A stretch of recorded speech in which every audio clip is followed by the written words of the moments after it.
Knights of Sidonia Season 2, Episode 1, Conflict. Now, before I get into the actual episode, I would like to say that I really enjoyed the new opening that they have. I like this opening a lot better than the first one. I'm not going to listen to it like crazy, but I really did not like that first one like at all. So I was like, okay, this got, it's like a little bit more upbeat, and I was like, I enjoyed it a little bit more. But going into the episode, this was nuts. I mean, I was worried, and it's still the first episode, but I know that a lot of people say like this season declines, and I'm worried about how that's going to play out. It might not affect me that much because of, they've shown some of the certain elements that I've heard get bad. I've seen them and they were done well before, so it might not bother me as much. But man, you cannot deny that they seem to have like the perfect premiere episodes. Like the very first episode was crazy, where it's like, I don't know what's happening here. This could be true. This could be fake. Is this person immortal? What's happening here? Why did they do this? And then this season kicks up, and it's like a little bit of time has passed, because there is a part where Izan is like, hey, I'm a pilot. So it's like, all right, there's some amount of time has certainly passed. It seems like maybe it's been a couple of months or so. They have the moment, they open it up, which I thought was really awesome, to do it the same way they did season 1, where Tanikaze is in the machine, and it's a newer version, and he gets like the crazy all 9 score, and he comes out, and unlike the first season, everyone's like, holy crap, and they're super happy and stuff, because he's now, he's no longer a cadet, he's like one of the actual pilots, so all these people are like, holy crap, like, it's him, he's like the main hero, he's the super famous guy. So, he comes out and everything's good. And they go through and we get to see, like, there are some minor changes here and there. Some people have now officially moved up to being pilots and everything. And then it just gets insane again, because we have Kanato, and he ends up opening up, like, this crazy scientific lab. And they even say it in the episodes, like, this was closed off because it was believed that some of these experiments this man performed could potentially destroy Sidonia. It was like, okay, there's potential.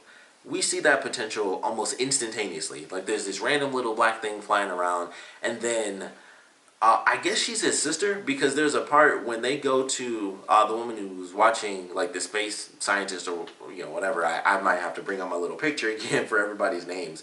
But when they go to Yamano, their names were the same. It was like they had the same last name. So I always assumed that this was a totally different person, and Kanato just had like an assistant or just a butler. And then when they went through their names, like they had the same last name. I was like, is that his sister or something? And that's his servant too. I thought that was so weird, because they never seemed to have any family relation, but apparently they had those same last names. So I was like, oh, I guess that's his sister, or maybe just cousin. I don't know. Maybe that's why. If it's not a sister, she's a cousin, and that's why she's still the butler.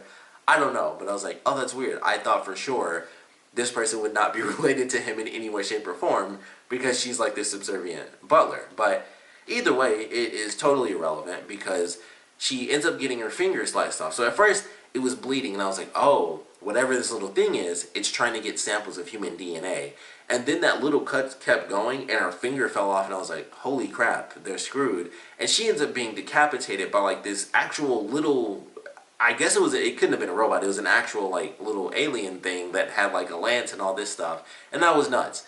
And so then Kunata ends up being like, I don't know, he got hit and then he fell over, and that was it. And it didn't look like he was that wounded, but I don't know, I guess he was like knocked out, because they do have this scene when he, when he hits Yamano and he like breaks her, and it like paralyzes her. So maybe that's what happened to him, because I was super confused at first. I was like, what is going on? Like, why isn't he getting up? I thought like maybe he was like terrified, and then I'm like, no, he could just like roll over and still get up. He's not that frozen. Like, the thing was moving super slow, so you have time to be frozen in place and still have enough time to get up, because the thing was crawling so slowly. I was like, what is going on? But I'm assuming that's what happened when he got hit. It actually paralyzed him. So that was a nuts scene. Like, it chopped her finger off. It got a bit more gruesome than I was expecting, because they didn't do anything like that in the first season. Like, people died, but it wasn't like you see a finger fall off, or you see someone get decapitated, or they at least show the head detached from the body. So I was like, wow, this is kind of moving up the gore chain. So he ends up being taken over. So does she. I thought that was over for her, but apparently the alien can like morph their bodies back together. So it puts her head back on, and they show the little spot where like the worm is like wiggling inside of right next to her eyeball, which is gross. But I was like, wow, all right, this is insane. So now the dude that you could hate, like crazy from the last season is now officially a villain because he's taken over by what seemed to be an alien replicant of the scientist itself. Because I'm pretty sure they actually gave the name, and I think it is. I'm pretty sure it was like one of the aliens of Ochi. It was like his room. And it was just crazy. I was like, okay, so they have the clone of Ochi who works for the commander, and the actual guy is the one who was like locked up in the chair in the last season. And I'm pretty sure this is like an enema that I don't know. Maybe he was doing experiments on his own brain, and he created this enema to have his same memories. Because I'm pretty sure they use the same name, except this enema does not seem to share any concern whatsoever for mankind. So that was pretty crazy. And of course they go to Yamano, they infect her, and that was a messed up scene too. Like he just pokes her and then she falls, but she's still conscious. And he explains everything that's happening, and he opens that little tube and it crawls on her face, and like it lands on the glasses and then crawls into her eye and like reworks her system, and she like shakes and stuff. I was like, man, it was just a really messed up sequence. So the three of them are now being controlled. They take Hoshijiro's body, the clone Enma body, and she up and vanishes. Tanikaze, of course, is looking for her, and he eventually gets word from the commander, from by way of Yuhata, that he should just leave it alone. I don't know if that should be foreshadowing or if that was just like an actual command from the commander without any crazy bugs or anything like that. If that was just a command that she legitimately made. But it's hard to say at this point. It really is. Like, I just assumed at first it was like, okay, well, she just wants him to stay away. But I don't know, maybe because, and also like the passage of time, it had been a couple of months, and maybe at this point it was like, all right, he's still going kind of like day to day, and you could tell that that was still the case when he first goes there and is like, hey, what happened? So you could tell he was still going there even within, that time span between season 1 and 2. You could tell he was still going there on a very consistent basis to try to talk with this, Hoshijiro Enma. So it was very interesting watching that, and it's like, all right, well, I assume that this is just, because of that, like the time frame, and they kind of want him to stay away just because it could potentially be dangerous at some point when this thing becomes a bit more like her. And now it's like, well, I don't really know. Like, as you go through the episode with people being taken over, it's like, well, what's really the case? We may not know. I wouldn't be surprised if that happened where they kind of pull it out as a twist where some characters are taken over and you don't realize it until it's given away, for sure.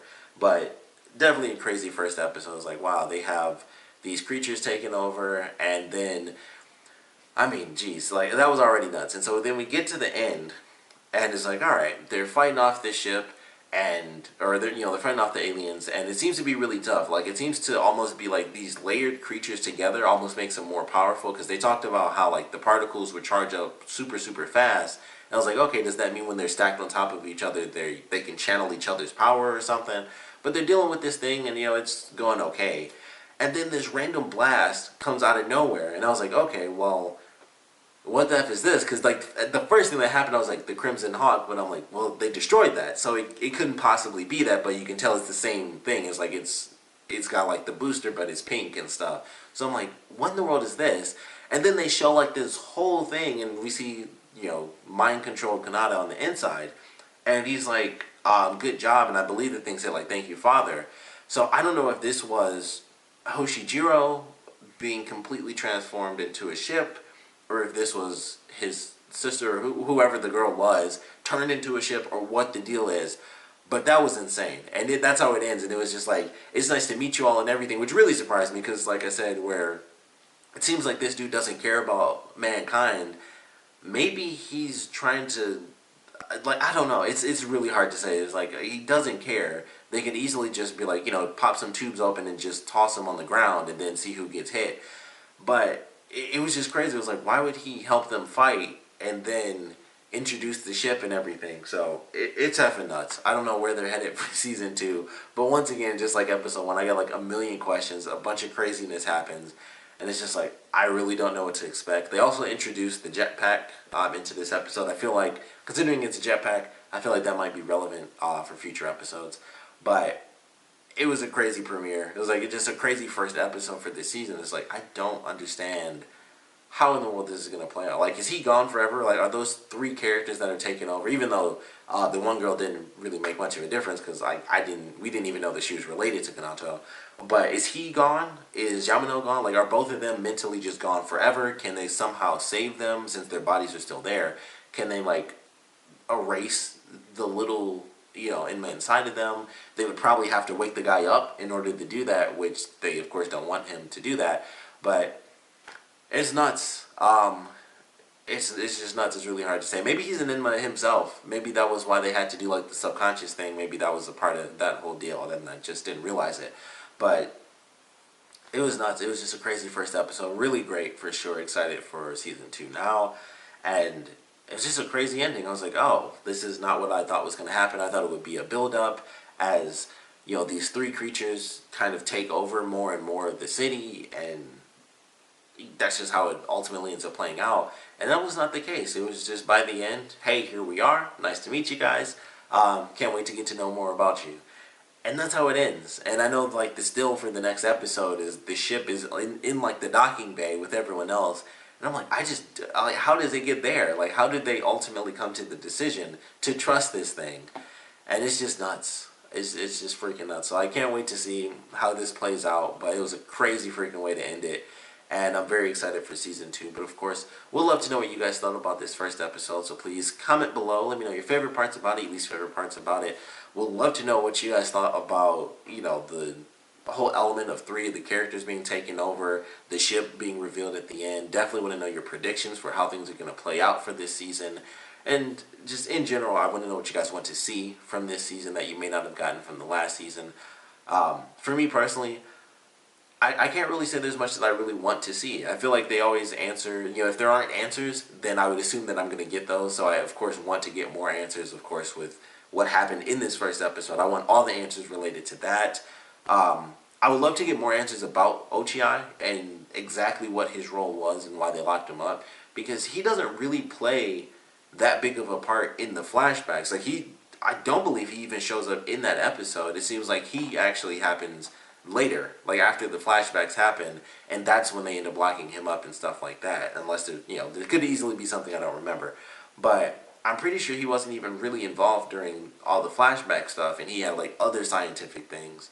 So we'll love some more answers about the guy, that they wake him up and then they knock him out. So we'll love some more answers about him and why he went down this certain path of almost being like a mad scientist. We'll love some more answers about him, which I'm sure we'll get because we have a character that's basically taken over by the Enma version of him now. So can't wait to get some answers about that. Can't wait to see what happens with these creatures and how they may or may not spread throughout Sidonia, or they might lie and say they're not spreading but still spread secretly. A million different things they can do, but very excited for it. Like I said, we'd love to know what you guys thought about this first episode and your predictions and just what you guys want to see in general. So please comment below, let me know, and thanks for watching.